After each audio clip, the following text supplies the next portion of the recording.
안녕하세요. 원이라벨TV 김은정입니다. 여러분, 오늘은 재난지원금 이야기를 좀 해보려고 하는데요. 모두 다 받으셨죠? 처음에는 이거 선정할 때, 기준 선정할 때 되게 시끄러웠잖아요. 어느 기준을 선택하든 간에 불이익을 받는 분은 있기 마련이니 쉽지 않았던 것 같아요. 건강보험을 기준으로 하면 건강보험 기준서를 넘은 맞벌이 서민 가정들은 못 받을 수 있는데, 반면에 고가의 집은 가지고 있지만 의료보험을 적게 낸다고 받을 수도 있고 해당이 될 수도 있거든요. 그렇다고 부동산을 넣자니 서울은 집값이 비싸잖아요. 그러면 서울 사시는 분들이 혜택을 덜 받게 되고 상대적으로 지방에 있는 분들이 더 유리할 수도 있잖아요. 그런 문제가 있고, 또 금융까지 다 넣자니 그거는 소득 기준을 하는데 되게 오래 걸린다 하더라고요. 그러면 재난지원금의 의미가 좀 무색해질 수도 있고 해서 많이 시끄러웠는데, 결국 전 국민 지급으로 결정되고 나서 오히려 이 지급 문제에 있어서만큼은 되게 좀 평온해진 것 같아요. 그래서 아마 3인 가족은 80만원, 4인 가족은 뭐 100만원 이렇게 지급이 된 것 같은데, 여러분 잘 쓰고 계시죠?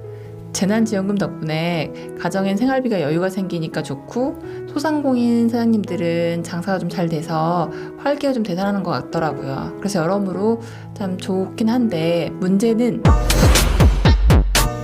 이 재난지원금이 한정돼 있다는 거죠. 무궁무진하게 쓸 수 있는 거 아니잖아요. 그래서 오늘은 재난지원금을 현명하게 쓰는 방법에 대해서 안내해 드리려고 합니다. 재난지원금을 믿고 소비를 막 늘렸는데 다 쓰고 나면 원래대로 돌아가야 되잖아요. 근데 마음이 쉽지가 않아요. 근데 기간은 정해져 있으니 또 기한 내에 쓰긴 다 써야 되겠고, 여러분들이 어떻게 하면 알차고 현명하게 쓸 수 있을까 고민해보게 되더라고요.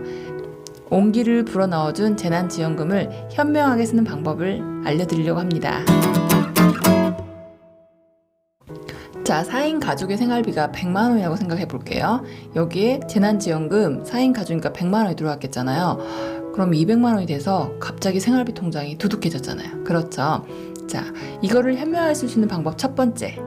8월 달까지 써야 되니까 5, 6, 7, 8 4달 동안 25만 원씩 나눠서 쓰는 거예요. 8월 달에 125만 원 쓰다가 9월 달에 100만 원 쓰려면 그것도 좀 팍팍하거든요. 그런데 5월 달 한 달 다 써서 100만 원 다 써버리고 6월 달부터 다시 100만 원 쓰려고 그러면 너무 힘들어져요. 원래 우리 마음이 그래요. 여러분 생각해보세요. 50평 아파트 살다가 갑자기 25평 아파트 살면 처음부터 25평 아파트 살 때보다 훨씬 더 작게 느껴지죠. 그 다음에 에쿠스 타다가 마티즈 타보세요. 너무 작게 느껴져요. 차가 장난감처럼 느껴지겠죠. 그래서 결론은 분할 사용을 권해드립니다. 갑자기 생활비 규모를 확 늘리지 말고 조금씩 일정하게 25만 원씩 늘리기를 권해드립니다.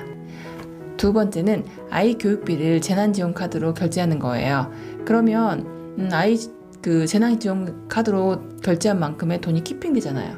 그럼 그 키핑된 돈은 8월 달에 재난지원금 끝난 이후에 생활비에 보태서 쓰면 더 길게 쓸 수가 있잖아요. 여유롭게. 그래서 아이 교육비를 재난지원금 카드로 결제하는 걸 추천드립니다.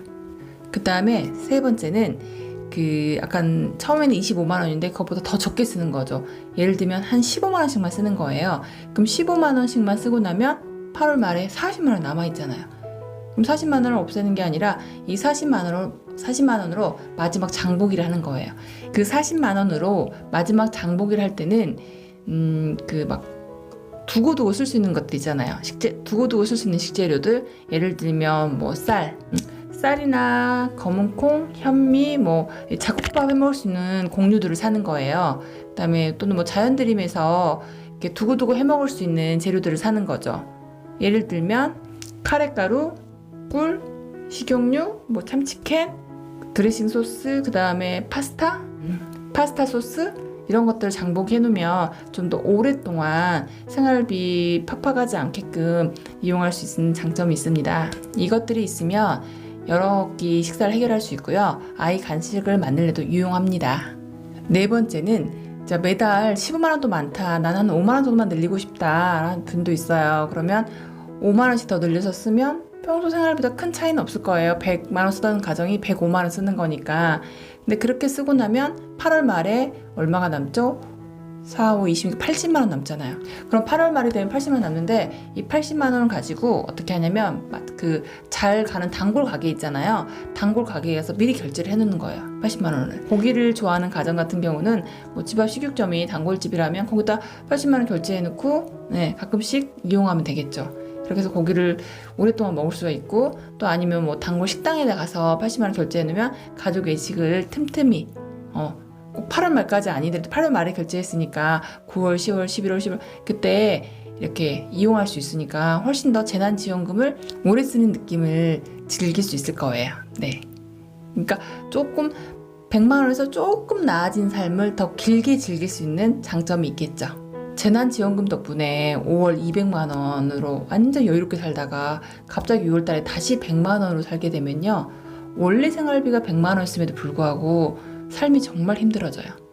마음이 너무 우울해져. 그래서 우린 그렇게 생활하지 말고 조금씩 나눠 쓰면서 좀 더 나아진 생활을 길게 누리는 방법을 한번 알아봤습니다. 재난지원금을 현명하고 알차게 쓰면서 가계부 다이어트가 무너지지 않길 바랍니다. 오늘 영상은 여기까지입니다. 다음에 또 만나요.